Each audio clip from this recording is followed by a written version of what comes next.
José Cano, buenas noches. ¿Cómo estás, Pedro? Buenas noches. Bueno, a horas de festejar un nuevo aniversario de nuestra independencia, se conoció un fallo sobre el 82% de móvil beneficiando a un ex empleado legislativo. Yo decía en el comentario que Argentina injusta, ¿no? Se subsidia a la clase alta, a la clase media con los servicios públicos y los jubilados no. Hay dos ejes, me parece, sobre el tema.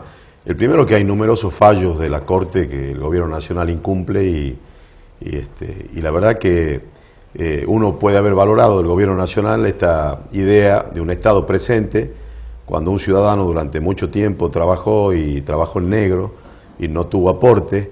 Entonces, con 2 moratorias previsionales que se dictaron, que nosotros acompañamos, se incorporaron muchos jubilados al sistema. Es una medida del punto de vista de transferencia directa positiva del Gobierno Nacional. Ahora, no ha tenido el mismo criterio del Gobierno Nacional porque niveló para abajo. No es justo que quien aportó y trabajó toda su vida y se jubile, tenga un 70% de los jubilados cobran la mínima. Entonces es un gobierno absolutamente inequitativo.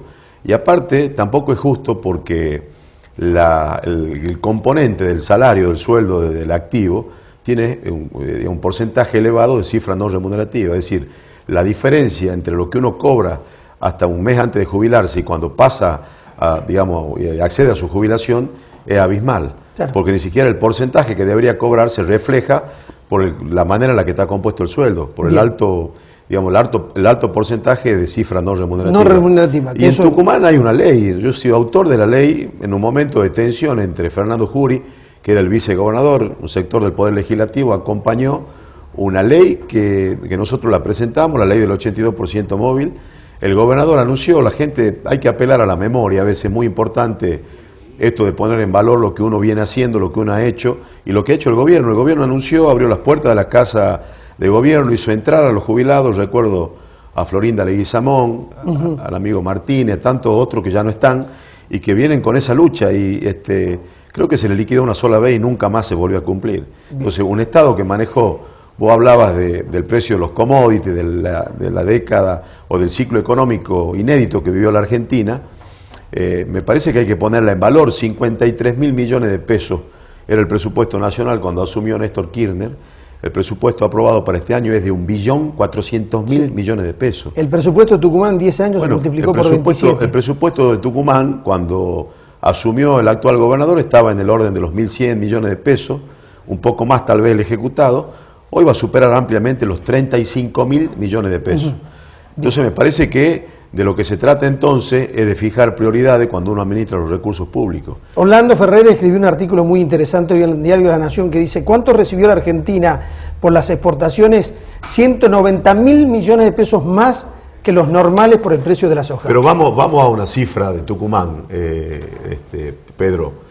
Cuando la fórmula en el año 2007 era Alperovich Mansur, casualmente para desacreditarlo a quien era el vicegobernador, que era Fernando Jury, entre los ejes de las propuestas de Mansur y del gobernador Alperovich era bajar el gasto del Poder Legislativo al 50%. Eso está en la memoria colectiva de todos los tucumanos. Efectivamente, cuando yo estaba en el Poder Legislativo, había sido reelecto, cuando se vota el presupuesto para el año 2008, el presupuesto de la Cámara baja a 100 millones de pesos. Se le dio en esa misma sesión una facultad extraordinaria a Mansur, totalmente discrecional. Yo voté en contra, el único legislador que votó en contra, una cifra cercana a los 89 millones de pesos para la construcción del nuevo edificio de la legislatura. El presupuesto ejecutado del 2008 del Poder Legislativo superó los 200 millones de pesos. Es decir, se incumplió con la palabra empeñada en la campaña. Pero a los pocos años, el presupuesto de este año del Poder Legislativo, para el mismo número de legisladores, y en realidad para un número selecto de legisladores del oficialismo, que se distribuye en ese presupuesto, es de 970 millones de pesos. Es decir, 870 millones de pesos más el Poder Legislativo de presupuesto, y si uno suma las cifras discrecionales que tiene el gobernador, el Poder Ejecutivo de distribución de recursos, la pauta oficial, bueno, son recursos extraordinarios en una provincia donde no se le paga el 82% móvil a los jubilados. Bien. Donde, si bien es cierto, hay un fallo de la Cámara, pero hay una ley votada por unanimidad y que está vigente. O sea, usted lo que está diciendo es que si es gobernador inmediatamente cumpliría con el 82% móvil. A ver, pero hay otra razón, Pedro. No hay ninguna condición ni realidad económica que esté por arriba de la legalidad. Si no estamos mal, si no se cumple con la ley, si no se cumple con los fallos de la justicia y se condena, ya son muchos menos los jubilados transferidos, porque hay una cuestión cronológica que hay muchos que ya no están, pero me parece realmente un hecho hasta demagógico del gobernador que cuando su esposa era candidata planteó que él iba a pagar, que nuestros viejos no pueden esperar, título del diario La Gaceta. Bueno, entonces ahora falla la justicia para digamos, hay un fallo que ampara a un jubilado, pero acá hay cerca de, no sé, serán 14.000 que están todos los días miércoles en la plaza marchando porque el Estado no reconoce sus derechos, y esto me parece que es grave. Está José Páez acá en nuestros estudios, que es el que... Y que viene luchando desde hace mucho tiempo. Está legitimado políticamente por esa lucha. El gobierno, con el discurso, de alguna manera, marca la cancha política, ¿no? Y dice que el resultado de las elecciones de las PASO del 9 de julio se van a repetir el 23 de julio. Fíjate. O sea que para ganar el 23 de julio hay que ganar primero el 9 de julio. Fíjate qué contradicción la del gobierno y cómo cayeron en una emboscada que nosotros planteamos, porque cuando nosotros planteábamos que nos íbamos a presentar el 9 de agosto, ¿qué hizo Alperovich? Lo que hace siempre, usar el poder legislativo de acuerdo a lo que él cree que es su beneficio personal o su estrategia electoral. Sancionó una ley que evitaba o que pretendía evitar que uno sea candidato en una elección nacional y en una elección provincial. Entonces nosotros presentamos en el ámbito que corresponde, jurisdiccional que corresponde a la justicia, y la justicia, digamos, en términos populares, dijo que esa ley era un mamarracho, inconstitucional y que no se podía aplicar. Cuando el fallo salió favorable, yo dije que nosotros íbamos a poner toda nuestra energía para que el 23 de agosto los tucumanos tengan una opción de gobierno distinta. Inmediatamente los voceros del gobierno salieron a decir que tenía miedo, los mismos que me criticaban porque yo podía ir con doble candidatura.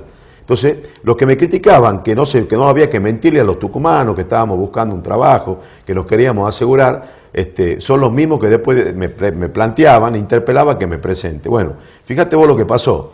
Se presenta, va de candidata a la senadora Silvia Eliade Pérez. Van a la justicia para evitar que sea candidata. Porque evidentemente tienen miedo, Pedro, pero porque aparte nuestro planteo en la justicia tiene que ver con un valor que nunca vamos a resignar. Yo nunca fui ni candidato testimonial, ni fui con doble candidatura, porque todos los cargos para los que fui electo asumí. Es más, no existe el antecedente, por lo menos en la democracia, que un senador haya renunciado 2 años antes de cumplir su mandato. Yo lo hice para cumplir con la palabra empeñada, porque había sido candidato a diputado nacional. Entonces, el 9 de agosto, ¿qué se vota el 9 de agosto? Y esto lo vamos a empezar a vivir, por eso no nos preocupa esta estrategia del gobierno.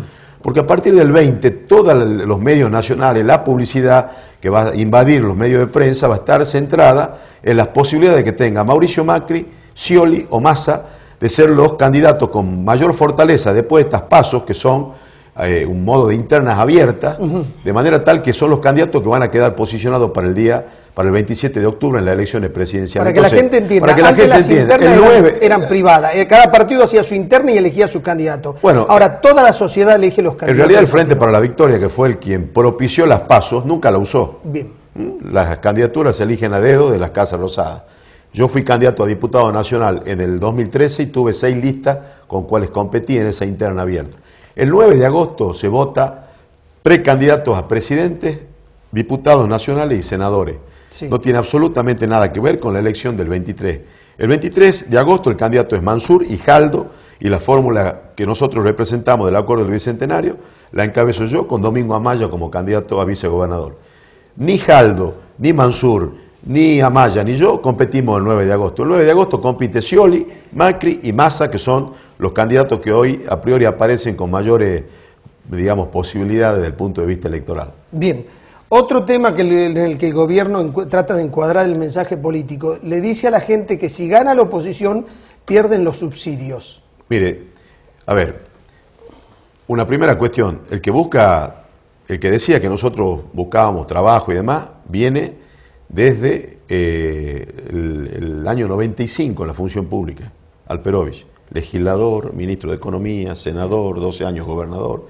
Y lo que está haciendo ahora en realidad es buscar fuero. Porque no se entiende que después de 12 años gobernando una provincia vaya como candidato a senador. ¿Y el gobierno a qué apela después de 12 años de gestión, Pedro? ¿Cuáles son los ejes de campaña del gobierno? Apela al miedo. En primer lugar, no hay nada más indignante que un dirigente político usufructe de la condición económica de un ciudadano, de un comprovinciano, en la cuestión electoral.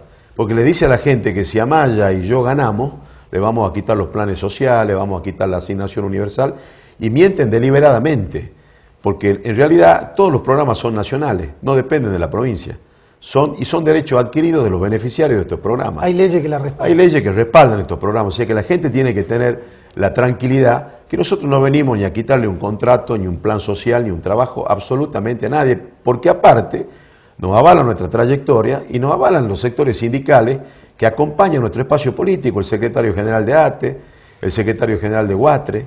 Si tenemos dirigentes sindicales que forman parte de nuestro espacio político. Y el segundo eje que el gobierno plantea o pretende instalar es que el que gane la provincia tiene que tener el mismo signo político que quien gobierna la nación. Fíjate vos, tremendo retroceso institucional en esta Argentina, porque nadie puede pensar que cuando Fernando Riera fue electo gobernador, su preocupación esa noche pasaba porque Alfonsín, que era radical, había sido electo presidente. Pero aparte vamos a dar ejemplos más recientes. Colombia es radical y gobierna en esta Argentina, con un gobierno kirchnerista que no se caracterizó por el diálogo. El Frente Cívico y Progresista en Santa Fe gobierna con un gobierno nacional de signo político contrario.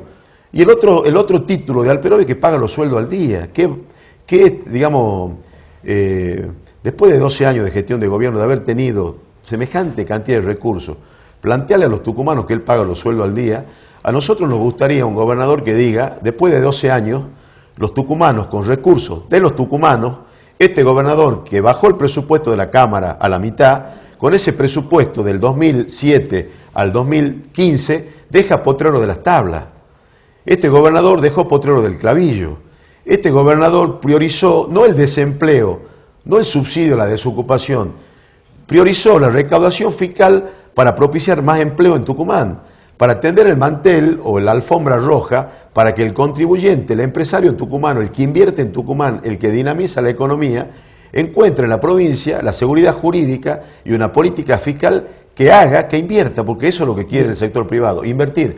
Acá financieramente se ahoga el sector privado por la presión fiscal que hay, con las facultades omnímodas que tiene Clavarino, y la contracara de eso es el empresario que invierte en la provincia, ve que el poder político, que el poder legislativo, que la Secretaría General de la Gobernación, que no se discute la cuenta de inversión, que no hay una ley de acceso a la información pública, entonces no están dadas las condiciones en esta provincia, que tiene muchos recursos, para que hoy el gobernador que termina su mandato diga, yo en realidad en estos 12 años cambié la matriz de la provincia, porque no es el Estado el que da el 90% del empleo, es el sector privado, es la inversión genuina. ¿Cómo va a hacer usted para que lo haga el sector privado? Lo que nosotros vamos a hacer es esto que yo le estoy relatando. Con Domingo Amaya vamos a anunciar que vamos a construir Potrero de las Tablas con el ahorro de los gastos superfluos que hoy están en el Poder Ejecutivo, con los fondos que están destinados a fines que no deberían estar. Bien. Porque nadie puede sustentar que una provincia no tenga una inversión como la de Potrero de las Tablas, cuando llevó o elevó el gasto del Poder Legislativo en tremenda cifra. Si con presupuesto de nuestra provincia vamos a construir Potrero de las Tablas. Usted lo que dice, con el mismo presupuesto se puede hacer más. Sí, con una reasignación de partida. ¿A quién se le puede ocurrir que un gobernador de la provincia inaugure pavimento y cordón cuneta? El gobernador está para otra cosa. El gobernador está para articular políticas regionales con Salta, con Jujuy, con Santiago. El gobernador está para defender el federalismo y plantear que lo que tenemos que hacer es hacer competitiva la producción del NOA. No se puede seguir discutiendo que quien produce en Tucumán va a tener la misma carga fiscal, las mismas retenciones y tiene que incorporar a su costo más del 35% para trasladar su producción al puerto. Estas son cosas... Con el agravante que no hay ferrocarril, que es más barato el traslado. Sin entrar a analizar... A ver, la ironía de la Argentina es que es un país agropecuario que produce mucha materia prima. Pero que castiga al sector... Pero además que se tiene que trasladar, no tiene trenes. Mira, Pedro, si yo hubiese sido gobernador de Tucumán con Domingo Amaya, acompañándonos en la fórmula, en el año cuando se anunció digamos, esta idea de Néstor Kirchner del bioetanol, acá hubo un 25% más del territorio provincial que salió del grano a la caña de azúcar. Sí. Desde el año 2009 al 2011, el sector sucroalcoholero aportaba el 100% de bioetanol en el país. Hoy aporta el 45%. Se perdió un 55% de esa producción en manos del maíz y del sorgo. ¿Y eso sabes por qué? Porque el gobernador, en vez de estar preocupado en hacer cordón cuneta donde la gente se inunda y pierde todo, de hacer cordón cuneta donde no hay agua potable, donde no hay gas natural, debería haber estado preocupado por conseguir los recursos, la financiación para la actividad azucarera, para que los ingenios inviertan en tecnología y hoy Tucumán sea fundamental en la producción de bioetanol, porque no estaríamos en la situación terminal que hoy vive la actividad azucarera. Bien. Eso se trata de gobernar una provincia.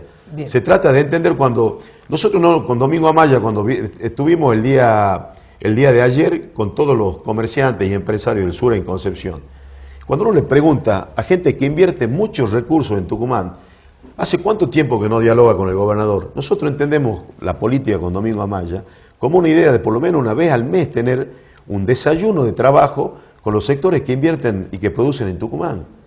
Si uno no escucha, si uno no tiene un feedback, una retroalimentación de las políticas que uno aplica, si uno no debate un código tributario, lo primero es cumplir con la ley, que el Tribunal Fiscal finalmente se constituye en Tucumán. Y después una política fiscal con la participación de quienes van a ser los perjudicados o los beneficiarios de ese programa. Pero una política fiscal que esté abocada, Pedro, a que a Tucumán vengan más inversiones. Tenemos algunos problemas los tucumanos. Tenemos un nivel salarial, el nivel salarial promedio somos la penúltima provincia con respecto a esto, y tenemos hoy el 90% del Estado, el que garantiza, el que genera la posibilidad de acceder a un empleo público. ¿Qué obras de infraestructura importantes se hicieron en estos 12 años? Bien, y un dato importante para tener en cuenta, 13.000 jóvenes pujan todos los años para ingresar al mercado laboral buscando el primer puesto de trabajo. El boleto estudiantil, que es un anuncio de Germán Alfaro, que va a ser intendente de la capital, lo que está diciendo en realidad es lo que nosotros con Domingo Amaya lo vamos a ejecutar cuando lleguemos al gobierno. Porque yo lo hice cuando fui legislador y presenté un programa provincial de beca. Una provincia que destina 870 millones de pesos más para su poder legislativo, es una provincia que tiene que destinar mucho más recursos para que el derecho constitucional que tienen todos los jóvenes de acceder a la educación efectivamente se cumpla. Porque hoy hay miles de jóvenes que viven en nuestra provincia, en el interior profundo de nuestra provincia, que egresan del secundario y que cuando uno los interactúa y están mano a mano nos dicen que egresaron hace 1 año, 2 años, pero como no tienen recursos, como no hay un sistema de beca, no pueden llegar a la universidad que es pública y gratuita y no pueden acceder a ese sueño o a esas posibilidades que hemos tenido nosotros, que a través de la cultura, del esfuerzo y el trabajo de nuestros padres llegamos a la universidad, nos recibimos, obtuvimos un título, formamos una familia, accedimos a una vivienda y pudimos darle a nuestra familia una mejor calidad de vida. De eso se trata la política, destinar los recursos a donde uno ponga como eje una prioridad en las políticas de Estado. No es lo mismo escolaridad que educación. Este gobierno confunde escolaridad con educación. Educación significa tener educación pública de calidad. Significa homogeneizar contenidos del secundario, que son los que el sistema universitario le va a exigir a un joven cuando egresa del sistema del secundario. Tener un consejo asesor de educación, donde el docente sea actor de ese proceso de enseñanza-aprendizaje y pongamos la calidad educativa como eje transformador de la educación en Tucumán. Bueno, las Naciones Unidas dicen que esa es una de las formas de capitalizar a la sociedad. Mira, la igualdad de oportunidades es un principio que todos tenemos que defender. Igualdad de oportunidades significa que todos tengamos acceso al mismo nivel educativo, a la misma calidad de educación. José Cano, muchas gracias. Gracias a vos. Ya volvemos.